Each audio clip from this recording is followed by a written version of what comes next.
If I tell you this, maybe you'll never see me the same way again. Maybe you'll wonder how someone like me, who looks normal, who sounds normal, could ever survive something so twisted.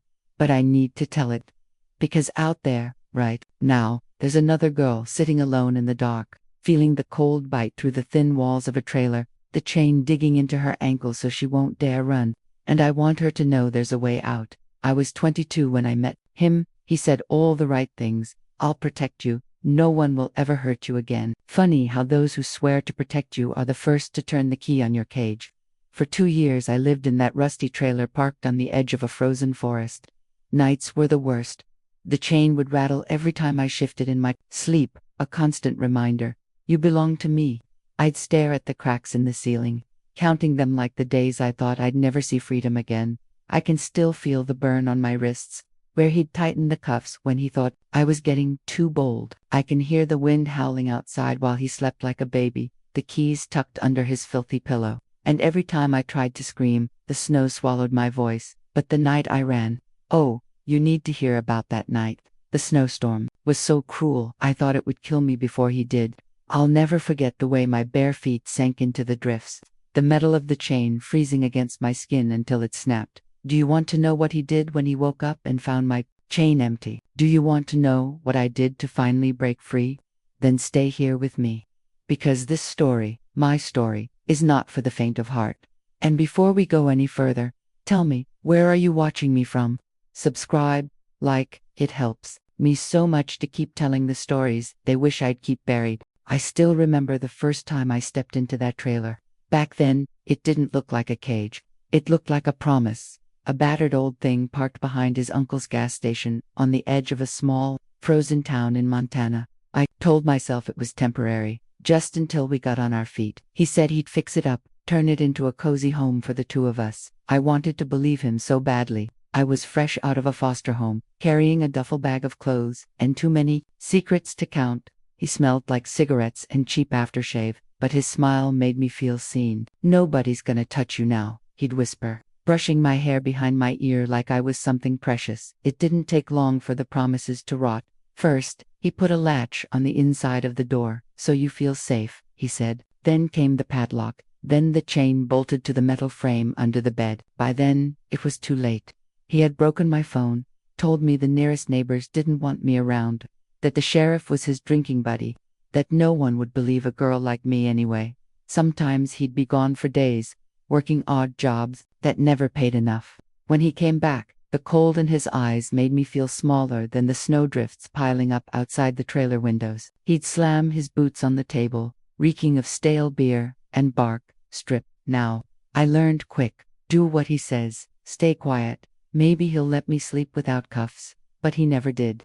He liked the chain, said it was for my own good, so I wouldn't wander off and get lost in the woods. The chain clinked every time I moved. At night, I'd tug at it, testing the bolt that held it to the bed frame, my breath visible in the icy air. Once, I managed to slide it halfway off, until I heard the floor creak and saw him standing there, belt in hand. I still hear his voice, even now. You think you're better than me? You think you can leave me? He'd say. It's so calm, it made my skin crawl. The bruises faded, but the words dug deeper. Some days, I'd press my ear to the thin wall, listening for a truck or footsteps, any sign someone might knock on that door and see me chained like a dog. But no one ever came. People around here didn't ask questions. They'd seen the trailer, they'd seen him, but they never saw me. The day the first snow hit that winter, I knew something had to change. I could see the way he looked at me like I was a piece of meat he was tired of chewing. He'd been talking about moving us deeper into the forest, where no one could find us. He said, when spring comes, you'll see it'll be just us. Nobody to tell you lies about me. I think that was the moment the panic cracked something open inside me. I started hiding bits of food, saving the little energy I had. I studied the lock on the chain every time he left me alone. I memorized the creaks in the floor, the way the wind howled so loud at night it might hide my steps if I ever got brave enough to run. And then one night, in the middle of a blizzard that painted the whole world white, he came home angry, angrier than I'd ever seen him. He threw a bag of groceries at me, called me worthless, called me his burden. I could see the storm raging through the cracked window, snow piling up against the door. But in that storm, I saw my chance. What happened next still makes my heart pound every time I close my eyes. I swear I can feel the cold, taste the blood in my mouth where I bit my tongue to stay quiet. Because that night, I decided I'd rather freeze to death than stay chained to that bed another hour. I kept my eyes open all night, pretending to be asleep while his drunken snores rattled the trailer walls. Every creak of the wind made my heart stop. Was he waking up? Would he catch me even thinking about escape? But he didn't move. He just lay there, face down in a puddle of spilled liquor, the keys to my chain dangling from his belt loop like a cruel joke. My breath fogged in the frigid air. My fingers trembled as I traced the cold metal around my ankle, feeling for weakness in the clasp. I'd studied it for months, the way the cheap lock clicked shut, the way he sometimes fumbled with the tiny key when he was too drunk to see straight. I waited until the wind screamed so loud it rattled the windows. Then I slipped my hand into his pocket, praying he wouldn't roll over. My heart slammed against my ribs so hard I thought it would wake him. My fingers brushed cold metal, the tiny key. It felt like hope and terror, all at once.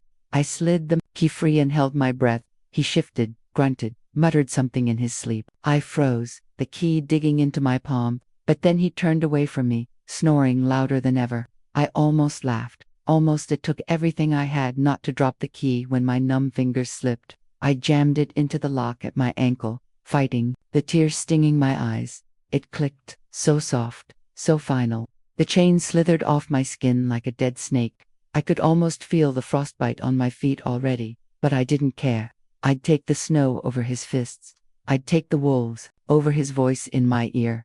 I pulled on the ragged coat he'd stolen from me from a thrift bin last winter. It barely reached my thighs. No boots, just thin socks, wet with fear and sweat. I didn't dare grab food, didn't dare make a sound. I eased the trailer door open, bracing for that familiar creak. But the storm howled so loud it swallowed every noise I made. The cold punched me in the chest. The snow hit my face like knives. I stumbled forward, ankle raw where the chain had rubbed my skin raw for years. Each step felt like walking through broken glass, but I kept moving. The trees loomed like shadows in the blizzard, branches bending under the weight of the storm. Behind me, the trailer door banged in the wind. I imagined him waking up, seeing the chain empty. His roar echoing through the forest, boots stomping after me, hands ready to drag me back by my hair. I couldn't stop shaking. My lungs burned with every breath, but I forced myself to run. I don't know how long I staggered through that storm. My mind was stuck between terror and numbness. I thought of my mother, the one memory I have of her singing to me when I was 5. I thought of the girl I used to be, the girl who dreamed about becoming a teacher, about having a warm kitchen and a cat curled up on her lap. That girl was buried somewhere under the bruises and the frostbite, but she was still there. She had to be at some point. I fell. The snow welcomed me like a grave. I lay there, staring up at the swirling flakes, waiting to feel his hands clawing at my coat, but there was nothing, just the storm, and my heartbeat, and the taste of freedom I'd never known. Somewhere ahead, through the white blur, I saw a faint yellow glow, a light. A house, a shed. I didn't know. I just knew it wasn't him. I crawled, dragging my raw feet through the drifts. Every inch closer felt like a lifetime. I thought I was hallucinating when I saw the old sign half buried in the snow. Church of the Holy Shepherd. The door was ajar, snow piled inside. I pushed it open with the last strength I had. My hands, numb, my lips cracked and bleeding. Inside was dark, silent except for the storm whistling through the broken windows. I collapsed by the altar, the wood rough under my frozen palms. Maybe it was stupid to think I could hide in a place like this. Maybe he'd find me anyway. But for the first time in years, there was no chain around my ankle. I closed my eyes and whispered, please, just one night without him finding me. But as I lay there shivering, I heard something outside, the crunch of boots on fresh snow. A flashlight beam cut through the darkness, sweeping across the stained glass like a blade. He was coming. I pressed myself against the altar, my back scraping the splintered wood, trying to make myself small enough to disappear. The beam of the flashlight bobbed outside the broken window, slicing through the swirling snow like a knife through raw skin. I could hear his boots crunching closer, deliberate, heavy steps, like he was savoring each one. Come out, baby. His voice drifted through the wind, soft and oily like a lullaby twisted into a threat. You know you can't hide from me. Not out here. Not in this cold.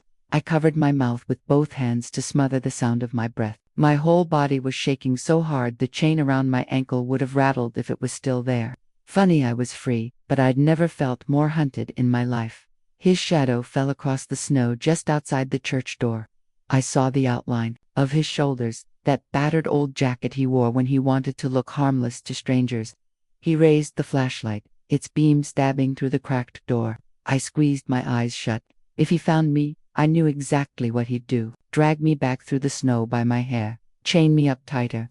Maybe this time he'd make sure I'd never try to run again. Look at you. I heard him mutter, like he was talking to a lost dog, running off into a blizzard. You think these holy walls are gonna save you? He laughed, that low, mean laugh that still crawls under my skin. I thought about running again, back out into the storm. Let the snow swallow me whole, but my feet wouldn't move. They were too raw, frozen, bleeding into my socks, and somewhere deep inside, something snapped. I didn't want to run anymore. I wanted to survive.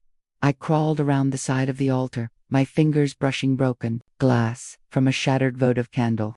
I grabbed the biggest shard, wrapping my fist around it until it bit into my palm. If he came in, if he grabbed me, I'd make him bleed before he ever touched me again. The door creaked open. He stepped inside, stomping the snow off his boots like he owned this ruined sanctuary. The flashlight beam swept over the pews, the broken hymnals scattered across the floor. It landed on me, crouched behind the altar, breathless, filthy, clutching that piece of glass like a weapon. There you are. His smile made my stomach twist. He took one step forward, crunching over old glass and snow. Come on, baby. Let's go home. You know I hate it when you make me chase you. I thought about all the nights chained to that bed, all the bruises hidden under my sleeves. I thought about the way he used to brush my hair back and call me beautiful, right before tightening the cuffs around my wrists. Something inside me rose up, hotter than the fear, hotter than the storm outside. Stay back, I hissed. My voice sounded strange, like it belonged to someone braver. I'll cut you. He laughed again, stepping closer, hands out like he was calming a wild animal. You won't. You're nothing without me. Who else is gonna keep you safe out here? I felt the broken glass dig deeper into my palm, warm blood trickling between my fingers. The beam of his flashlight wavered for a second as he reached for me, and in that split second, I lunged. I don't even remember screaming. I just remember the crunch of glass against his forearm, his roar of pain echoing through the empty church. He backhanded me so hard my head slammed into the altar. My vision blurred, but I didn't let go of the shard. He grabbed my hair, yanking me up, spitting curses into my ear. You think you're tough now?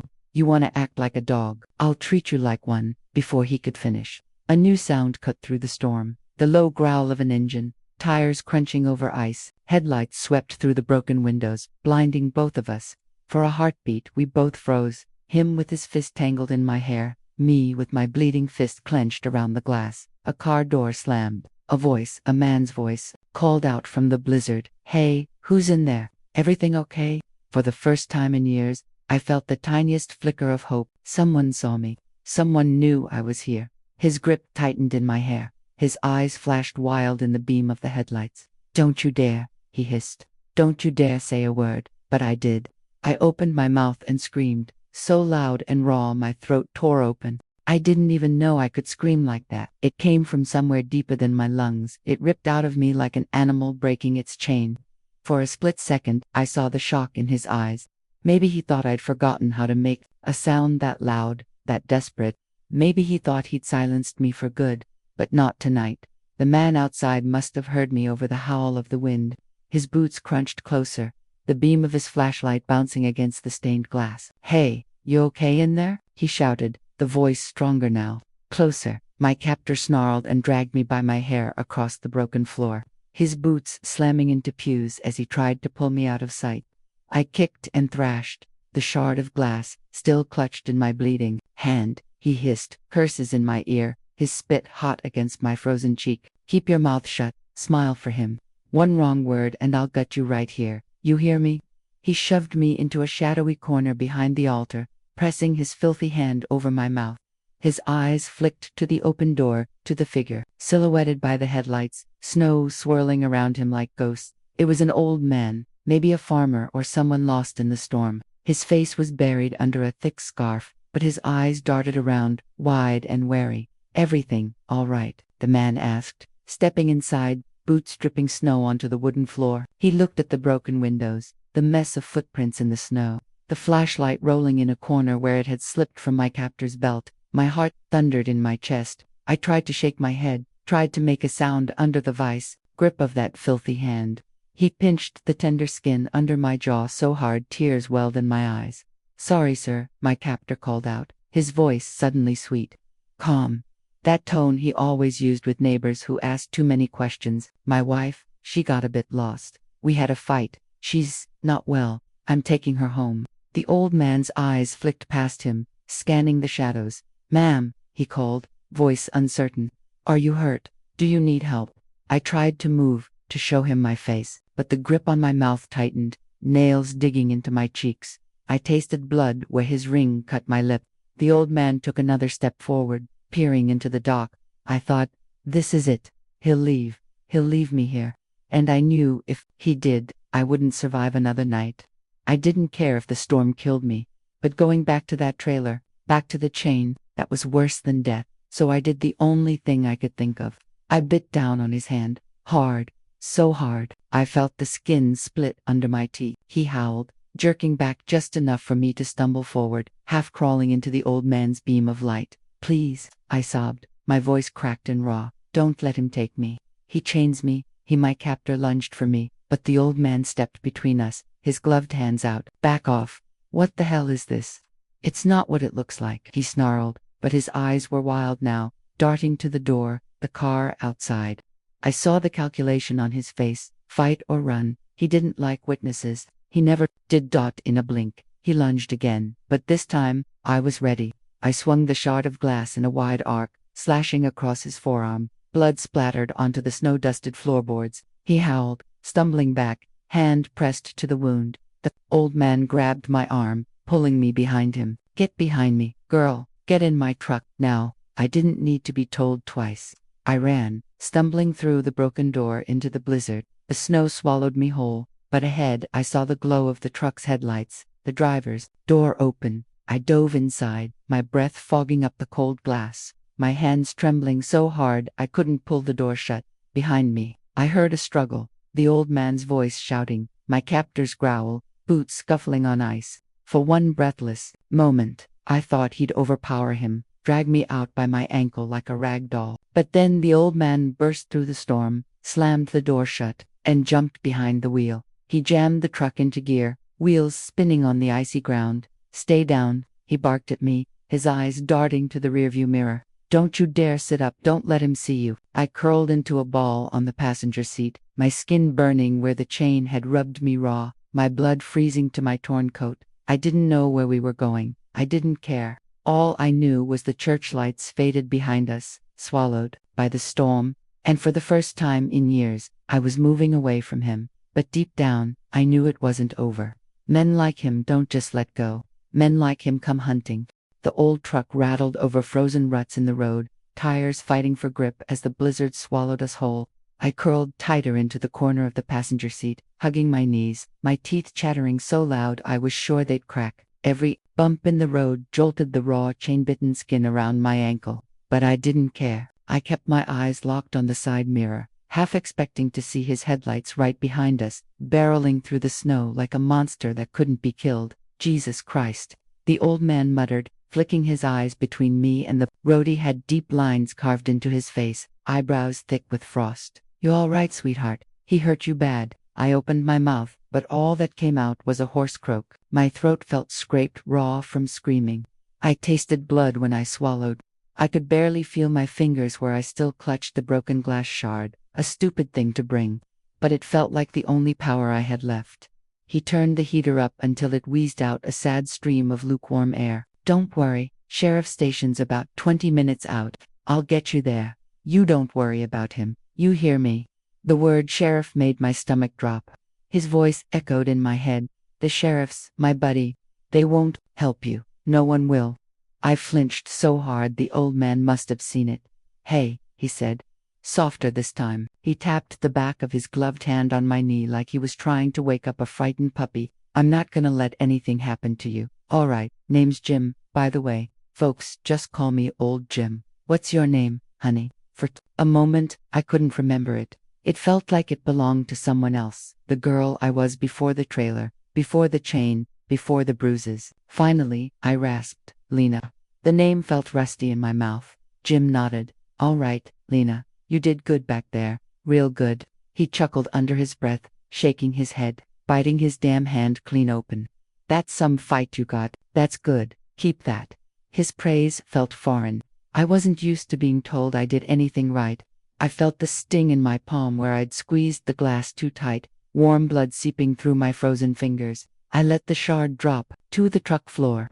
I didn't need it anymore. At least that's what I told myself. We drove in silence for a while, the storm battering the windshield, the wipers squealing uselessly. My thoughts twisted around themselves. What if he was following us? What if Jim didn't really believe me? What if the sheriff's deputy was the same one who shared beers with him behind that gas station? "You got any folks I can call?" Jim asked gently, breaking the noise of the wind. "Parents, brother, sister." The words lodged in my throat. Parents. Mine were long gone, buried under a drunk driver's truck when I was 10. Foster homes after that, bouncing like a pinball from one place to another, until he found me, told me I was his now. No one to call.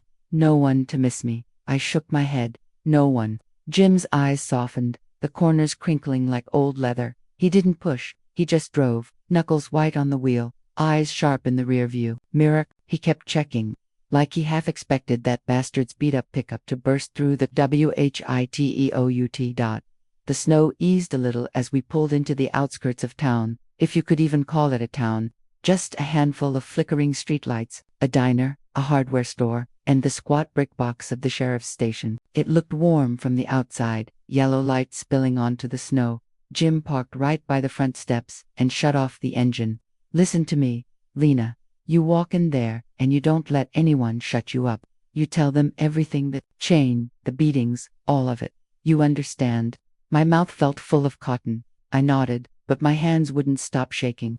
What if they laughed at me? What if they called him, told him to come pick up his runaway wife? I pressed my forehead against the cold window glass. I could almost feel the chain dragging behind me again. "Hey," Jim said sharply. He reached over and squeezed my shoulder. Not hard, just enough to ground me. "He's not here now. He can't touch you right now, but you gotta be brave one more time. Just one more time, okay?" I forced my eyes up to the sheriff's door. The chain was gone. The key was in my pocket. My feet were cracked and bleeding, but they were mine. I pushed the door open and stepped into the snow. The cold bit at me, but I welcomed it. It reminded me I was alive. I limped up the steps, feeling Jim's steady footsteps behind me. Inside, the warmth hit me like a slap. Harsh fluorescent lights, the smell of burnt coffee, and wet wool. A young deputy behind the front desk looked up, startled at the sight of me. I must have looked like a ghost. Wild hair, torn coat, blood on my lip. Jim's voice boomed behind me. "Get the sheriff, now. She's got something you're gonna wanna hear." But even as I stepped toward the counter, I felt it in my bones. The story wasn't over. I could still feel him out there, pacing like a caged animal, waiting for a chance to drag me back. The warmth inside the sheriff's station should have felt like safety, but to me it felt like a trap with walls instead of chains. The deputy behind the desk, he couldn't have been more than 20, with freckles and a name tag that said Harris, stared at me like he couldn't decide if I was a victim or a problem. "Ma'am, you want to tell me what happened?" he asked, his pen frozen over a half-finished incident report. Jim stepped up beside me, his arm a steadying wall at my back. "She needs the sheriff." "Not later now," Jim barked. He sounded exactly like every old man in this frozen town, tired, gruff, but stubborn enough to bulldoze through anyone who got in his way. Deputy Harris swallowed. "Sheriff's out checking the highway wrecks from the storm. ETA is maybe half an hour." His eyes darted to me. "Are you hurt? Do you need an ambulance?" I almost laughed. An ambulance wouldn't fix what was broken inside me. But I tasted blood when I tried to answer, so I just shook my head. I could feel the heat of Jim's worry beside me, but I couldn't look him in the eye. My gaze snagged on the framed photo behind the desk. The sheriff, broad-shouldered and posing with a hunting rifle and a row of gutted deer. I wondered if he'd be one of his buddies, too. Would he call him when he heard my story? Would he drive me right back to that trailer and say, "Best to stick with your man, honey. Don't cause trouble"? I started to shake so badly my teeth clattered. Jim pressed a paper cup of burnt coffee into my hands. It sloshed all over my torn coat, but I clung to it like it was the only warm thing left in the world. "Lena," Jim said softly, "you need to tell him all of it. Now." My eyes flicked to Harris. His pen hovered, waiting. I heard his voice in my head again. "You think they'll believe you? Little runaway slut. Nobody wants your story." I forced my lips to move. "He chained me to the bed. Said it was so I wouldn't run." The words felt jagged, scraping my throat raw. "He said nobody would help me if I did." The deputy's eyes widened. He looked at Jim, then back at me. He locked you up. Where?" I looked down at my ankle, at the raw ring of torn skin half hidden under my ragged sock. Behind his uncle's gas station, old trailer. Been there 2 years. My breath hitched. I thought I'd die in there. Jim's hand squeezed my shoulder. Harris scribbled so fast I thought the pen would snap. "You got a name for this guy?" he asked. I opened my mouth, but the name stuck in my throat. It felt like poison. I'd whispered it so many nights, begging him to stop, screaming it into my pillow until my voice cracked. Now it felt like saying it would summon him straight through those warm yellow walls. "Eddie Marks," I forced out finally. "Edward Lee Marks." Harris froze. His eyes flicked to Jim. "Holy hell. Eddie Marks. He's got 2 priors for domestic protective order a few years back, but the woman disappeared." My stomach twisted. Disappeared. Did she run, too? Did she make it? Or was she buried under that frozen forest, bones tangled in the roots of the pines? Jim's voice cut through my haze. "You hear that? He's no damn angel. You need to get her somewhere safe now. He'll come looking." Harris nodded, but I could see the panic in his eyes. "We've only got 2 cars out there tonight. The roads, they're still iced over. We'll have to keep her here until the sheriff gets back." A door slammed deeper in the station, somewhere near the holding cells. The sound echoed through the warm room, and I jumped so hard I nearly spilled my coffee. My heart raced. Every door slam sounded like his boots, stomping closer, dragging the chain behind him. "Easy, Lena." Jim's hand was still on my "Bafta, he can't get you here." But I knew better. He always found a way. I'd seen it in his eyes the night I bit him. He'd rather see me dead in the snow than watch me stand in front of another man and tell the truth. Deputy Harris glanced at the old man. "Jim, you think you can sit with her while I get the paperwork ready? Maybe get her a blanket?" Jim nodded. "You bet your ass I can." Harris disappeared down the hall, boots squeaking on the linoleum. I sank into the hard wooden bench by the front desk, the warmth of the station soaking into my frozen skin. Jim sat next to me, not saying anything, just watching the snow drift against the window like a second prison. "I'm scared," I whispered. It slipped out before I could swallow it back down. Jim didn't look away from the window. "You're supposed to be, girl. That's how you know you're still alive. But you ain't alone anymore. Remember that." For the first time, I believed him, a little, but deep in my gut, a tiny voice whispered, "He's still out there, and he's coming." The minutes inside that station stretched like hours. I sat hunched on the hard bench, wrapped in a scratchy blanket Deputy Harris had found in a supply closet. The smell of burnt coffee and old radiator heat clung to the air, mixing with the coppery temps of dried blood on my hands. Jim sat next to me, arms crossed tight over his chest, eyes fixed on the glass door like he could hold it shut with sheer will. I could feel it in my bones. The storm hadn't swallowed him. Eddie was out there, pacing like a wolf, sniffing for my scent through the whiteout. He'd never let me just vanish. I'd spent too long watching him play the sweet neighbor for the town, the guy who took in that poor girl with nowhere to go. He'd turn it on me in a heartbeat. "She's crazy. She's lying. She needs help." The deputy's radio crackled on the desk. Harris picked it up with shaking hands. "Sheriff, we got the victim here. Says she's been chained up for years." "Sheriff, says it's Eddie Marks." Static hissed back, then the sheriff's voice, low, flat, the kind of calm that makes your skin crawl. "Marks, huh? Figured he'd show up sooner or later. Lock the place up tight. I'm on my way in. Don't open that door for nobody but me. You hear?" Harris nodded, glancing at me. "Yes, sir." He clicked off the radio and offered me a smile that didn't reach his eyes. Don't you worry, Miss Lena. He's not getting through that door tonight. But I could see the tremor in his hand as he put the radio down. We all knew a locked door didn't mean much when someone like Eddie wanted in. I could still feel the phantom weight of the chain on my ankle, the phantom sting of his belt across my back if I disobeyed. I drifted in and out, my head dropping to Jim's shoulder for a second, just enough to feel human. I kept seeing flashes, the rusty trailer door, the chain bolted to the bed frame. The way the snow had sucked the warmth out of my bones when I first stepped outside. Part of me wanted to stand up and run again, right out into the blizzard, just to be anywhere he wasn't. But my feet wouldn't move. They were too raw, too broken. Then I heard it. A soft rattle, the door handle. It jiggled once, twice. Harris stiffened behind the desk, hand hovering over the butt of his holstered pistol. Jim's voice dropped to a growl. It's him. Harris cleared his throat, trying to sound braver than he looked. Sheriff, that you? No answer. Just the wind screaming against the windows. The handle rattled again, harder this time, a metallic clink that made my heart slam into my ribs. I pulled the blanket tighter around me, my eyes locked on that door like it might sprout claws. A muffled voice slithered through the crack. Hey, buddy, doors stuck, let me in. Huh. Sheriff said he was out front. Harris swallowed, his eyes darting to the old man. Sheriff's out on the highway. Who is that? Silence. Then a low chuckle, mean and familiar enough to make my blood feel like ice water. Open the door, you stupid kid. She's my wife. Harris's hand dropped to his holster. You stay back, Mr. Marks. We're handling this through proper channels now. Sheriff will be here any minute. The handle rattled so hard I thought the glass might crack. I heard Eddie's boots crunching outside, pacing. She's lying to you. You know that. She's sick in the head. She does this, makes up stories. You think you're helping her. You're ruining her. She needs me. Every word scraped my ears raw. I pressed my hands over them, but it didn't matter. I could still hear him. I could always hear him.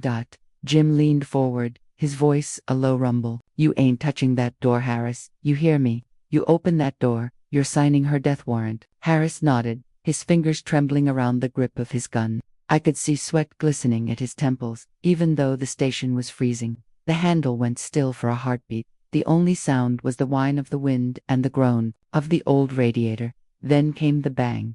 The door buckled inward under the force of his boot. Once, twice, I flinched back, feeling the bench shudder under me. Harris drew his gun, voice cracking like a teenage boy's. Get back, I'll shoot. I swear to God. The third kick split the doorframe at the lock. The glass spider webbed, but didn't shatter. Not yet. Eddie's face loomed in the gap, teeth bared like a starving animal. You think you can hide from me, Lena? He snarled, spit flying.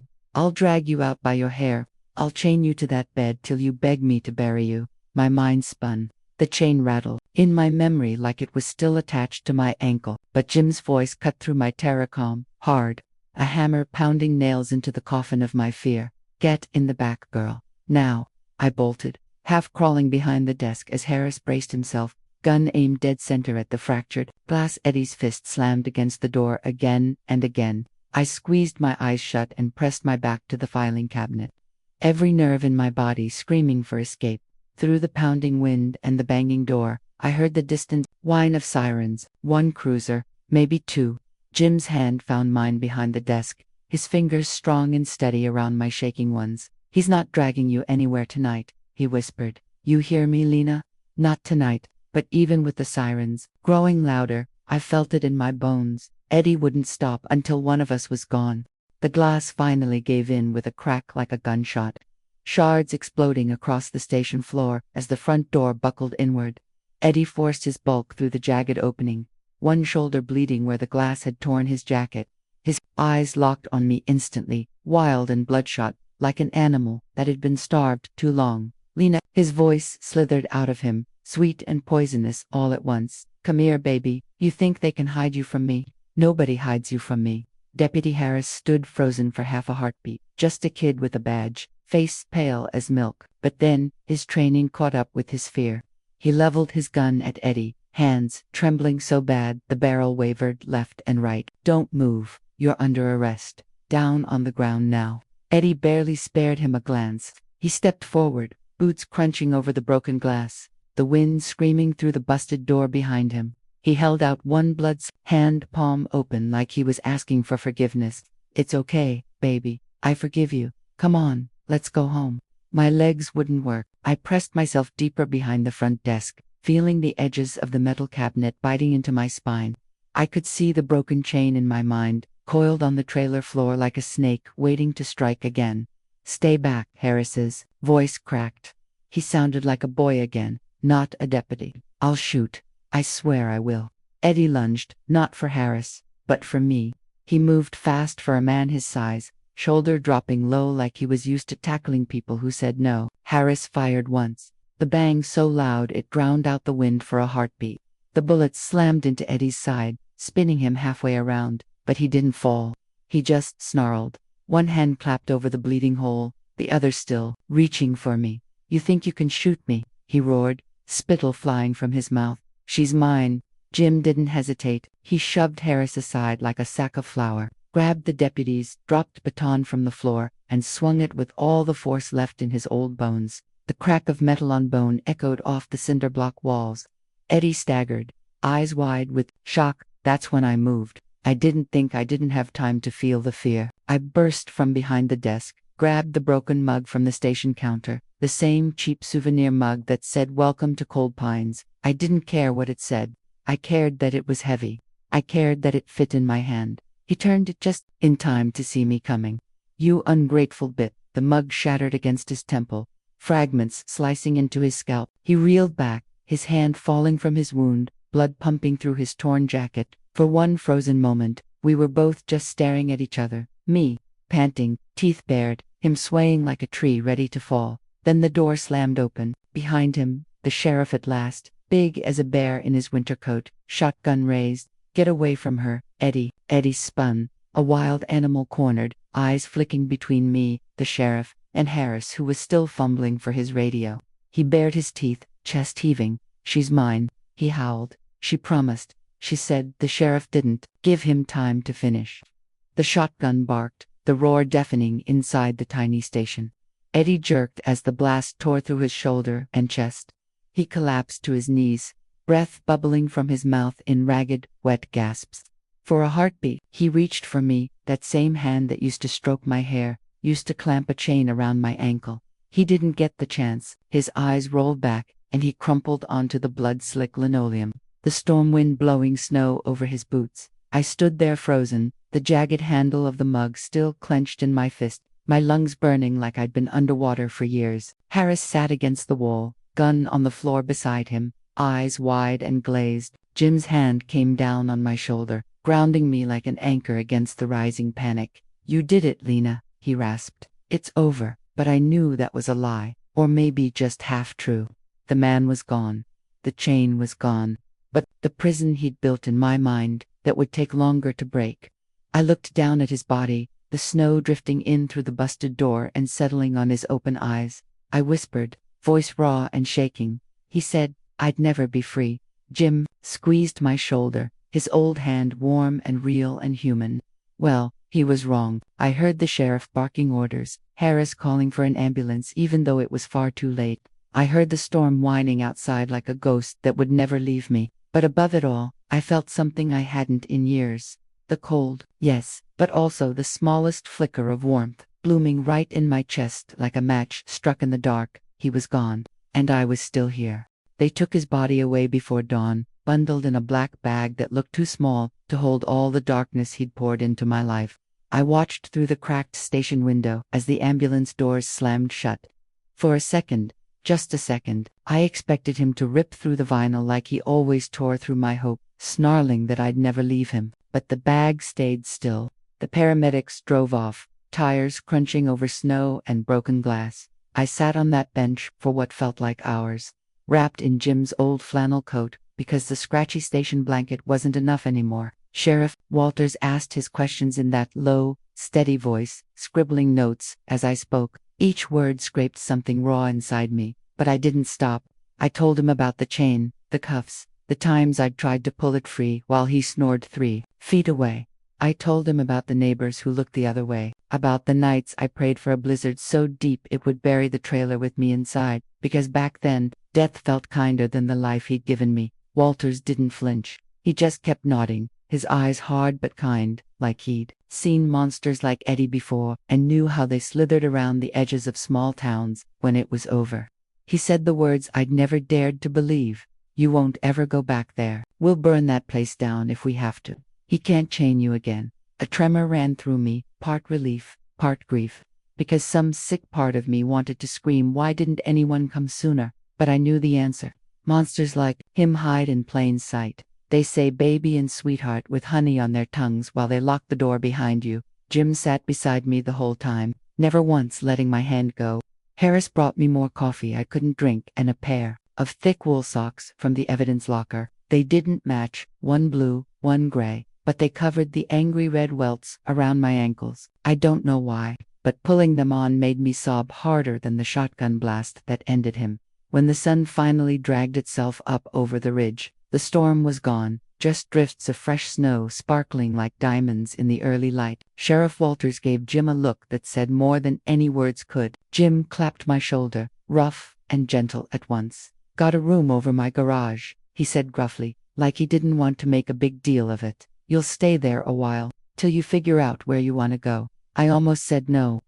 Almost told him I didn't want to be anyone's burden. But the truth was, I didn't even remember what warmth felt like. I didn't remember how to sleep without a chain pressing into my dreams, so I just nodded, clutching that battered coat around me like armor. We walked out together, the broken glass crunching under our boots. I felt the cold seep into my bones, but this time, it wasn't the enemy, it was a promise. The trailer was gone, the chain was gone, he was gone. All that was left was this stretch of snow and the open road beyond it. Jim's truck idled by the curb, exhaust curling into the crisp morning air. I turned back one last time, at the sheriff's station door, the shattered glass, the young deputy who wouldn't look me in the eye because he was still shaking. And I thought, how many girls like me are out there right now? Before I climbed into Jim's truck, I pressed my palm to the hood, feeling the cold sting my cuts. I closed my eyes and made myself a promise. No one will ever chain me again. Not him, not anyone. If I have to crawl through every blizzard that comes, I will, because I am more than what he did to me. As we pulled away, the rising sun painted the snow pink and gold. I leaned my head against the window, my breath fogging the glass, and for the first time in years, I whispered it out loud. The thing he always swore was a lie. I am free. And I meant it. Wherever you are watching me from, thank you for staying to the end. Would you have done the same? Would you have run, even if it meant freezing to death? Tell me in the comments. And don't forget to subscribe and like. Your support helps me keep telling the stories they want buried.